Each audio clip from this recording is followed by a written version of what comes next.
Now available in paperback and e-readers, Isis, Samurai Goddess. The goddess next door takes on kung fu killers in this action-packed martial arts Isis series adventure. Get Isis, Samurai Goddess in paperback and e-readers today. I got a chance to take a look at Shang-Chi and the Legend of the Ten Rings this Sunday.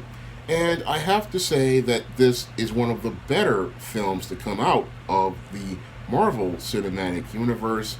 And I have to say it's a lot better than movies like Spider-Man Homecoming and Avengers Infinity War. Now, your Shang-Chi and the Legend of the Ten Rings introduces us to the character of Shang-Chi, but he's nothing like the character from the comics. Now, the character from the comics came out during the karate craze of the 1970s and was modeled to be like legendary martial arts master Bruce Lee. But the Shang-Chi from the MCU is a completely different character, and he's more in line with more contemporary Chinese films and more in line with more contemporary Asian media. So this version of Shang-Chi is not primarily focused on karate or martial arts. He's more focused on being a representative of overall modern Asian culture. And we get a great picture of Asian culture in Shang-Chi and the Legend of the Ten Rings. And we get a great balance between traditional Asian culture and modern contemporary Asian American culture. So I really like that whole aspect as related to the film in the way they presented things. They did a great job in that part in taking this character and transforming him into somebody who is rich and multidimensional. Now, your Shang-Chi and the Legend of the Ten Rings, it revolves around the character of Shang-Chi, a man trying to find his purpose in life. Now, your Shang-Chi is the son of Wen Wu, a man who found these alien 10 rings and went on to become a conqueror.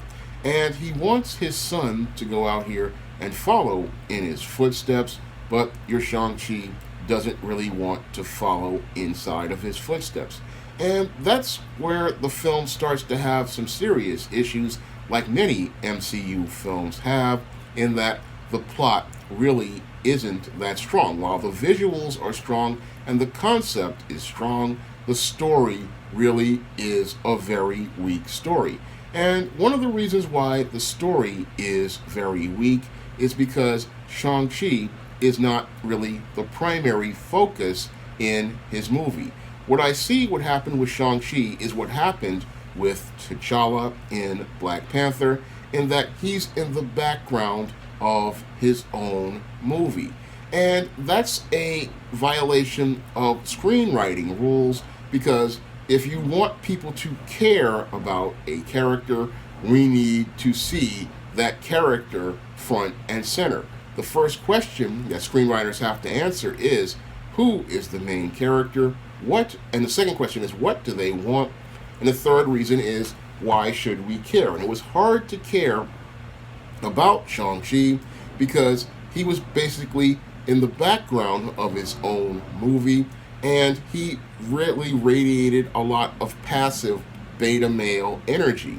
And that's in contrast to the way your Tony Stark and Steve Rogers were played in Iron Man and Captain America, the First Avenger. No, in those movies, your Robert Downey Jr. and your Chris Evans characters were front and center, and we saw them to be the clear hero of the movie. But what they do in Shang-Chi is, yes, they have Shang-Chi in his movie, but then they surround him with a lot of females, and they make it where the females do a lot of the things that he should be doing. It's just one of those things that really irritates me about what they do with these so-called minority heroes, in that they don't let the hero be the lead in his own movie.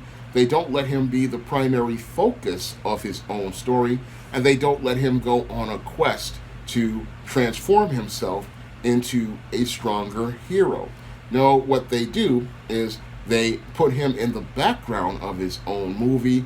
Then they put the women up at the forefront. And what this does is passively includes your so called strong women, but aggressively emasculates the male hero and prevents us from seeing him become a full and actualized man. That was a big problem for me with the whole story of Shang-Chi and the Legend of the Ten Rings, in that this whole film's theme really went out of its way to try to go out of its way to demonize fathers and make fathers and men the bad guy, and then try to make it where all the women were the ones who were so-called good. I mean, in some ways, I thought I was watching a Chinese version of The Color Purple, not a Marvel action movie. And what I saw in this movie, really, it was so gynocentric, it just wasn't funny. I mean, every female character was presented as good, every female character was presented as perfect, every female character was presented as smart, but Shang-Chi was presented as a bumbling, stumbling beta male with no sense of masculine presence, no sense of masculine energy, being really passive and weak, and he never does anything really for himself. I mean, he does some fighting here and there, but he never really comes to the forefront and becomes the center of the movie or becomes the hero of his own movie. And I'm really getting tired of seeing this with minority characters in these MCU movies. They'll represent you passively, but aggressively they go out here and make you look like a background character in your own movie. So that's why I understand why the Chinese didn't want to have Shang-Chi in their theaters, because they saw this as another presentation of a weak Asian man, and I saw nothing but weakness as well, because he wasn't the hero of his own movie. And in spite of all the great visuals and all of the, well executed concepts on screen, we didn't get to see him go out here and change and transform into a full hero. This film basically felt mostly like another piece of filler as related to the MCU, and didn't feel like a complete story with a full character transformation arc.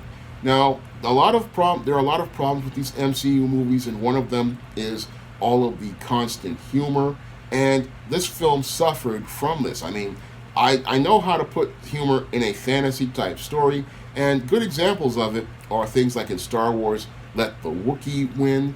That was a good example of little sly humor, but this film overdoes the jokes, and all of those jokes really undermine what could have been a fascinating plot filled with great world building, because every time you're trying to get into the story and get into this very fantastic world that Shang-Chi has, what happens is somebody's dropping a joke or somebody's trying to do something funny. And while comedy is a part of comic books, levity in small places here and there will work nicely.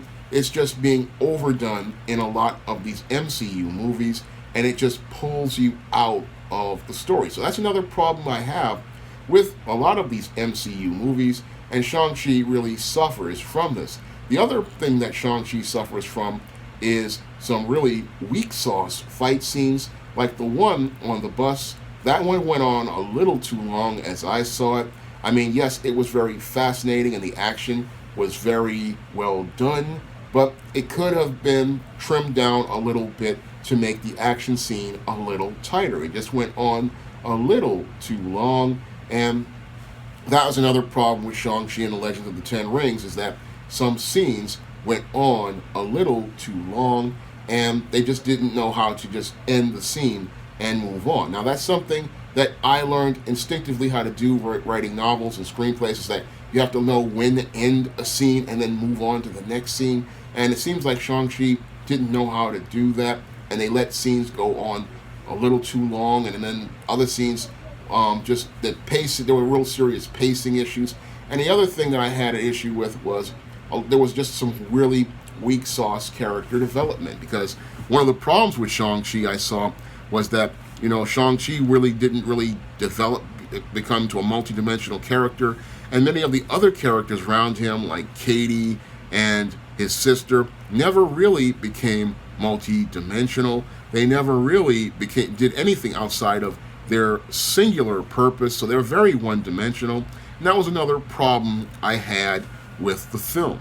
And this could, again, it could have been a really great film had they just did a little bit of trimming of scenes, or they did a little bit more as related to getting the stunts and the action together to flow seamlessly. I mean, it's an okay movie, and it's one that you'll really enjoy watching, but it's not something that I would say is a truly great film. It's an okay film, but it's not a great film in any way, shape, or form. I mean, it is better than, I'd say, Spider-Man Homecoming or Avengers Infinity War in the execution of concept, but the story really lacks on Shang-Chi and the Legend of the Ten Rings. I mean, this was again, had some great ideas and some great concepts that were well executed, but the problems here had to do with the screenplay and the writing, and it also had to do with the just complete, really beta performances of Simu Liu. I mean, he just did not have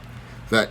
He was a great performer overall, but he just did not have that strong masculine presence. Now, I'm going to say something about Marvel and this whole strong women thing, and that's one of those things that's really irritating me, is that they put these so-called strong women around characters like Black Panther and Shang-Chi, and they're thinking that they're helping out women, but no, all you're doing is making the male hero look really weak. Now, if you want to write a story with strong heroines, write a story with strong heroines, like I do on the ISIS series and the E-Steam series, and give them problems and obstacles to overcome. Give them their own story. Don't have them piggybacking on another character like Shang-Chi, and don't have them in the story doing all of the stuff and appearing to be smarter and better than the hero. Because if it's the hero's story, then we need to see the hero in action, and we need to see the hero looking strong. You want to go out here and write a story with a strong woman? Again, just go out here and write that story featuring that heroine. Give her some problems, give her some obstacles, give her some challenges to overcome, and allow her to become her own hero. But a lot of people in comics and film, they're afraid to go out here and do those kind of stories like I do on the ISIS series or the E-Steam series, or books like Spellbound, and show you this woman getting beat up or falling down, because they're afraid that they'll be considered misogynist. But that's all part of the hero's journey, is seeing that hero fall down and get back up and overcome adversity. And that's what we want to see in a strong heroine, is them having that strength of character to overcome, not being a false sense of strong where you're standing behind a man and then doing so-called powerful stuff, but never learning how to become empowered by going on a hero's journey. And that's one of the things that I felt robbed from by watching Shang-Chi and the Legend of the Ten Rings. I never really felt him become that hero the way Tony Stark did or Steve Rogers did. I never felt him really become into that role of hero and take it fully. It just sort of kind of happened in the later scenes where he's confronting his father.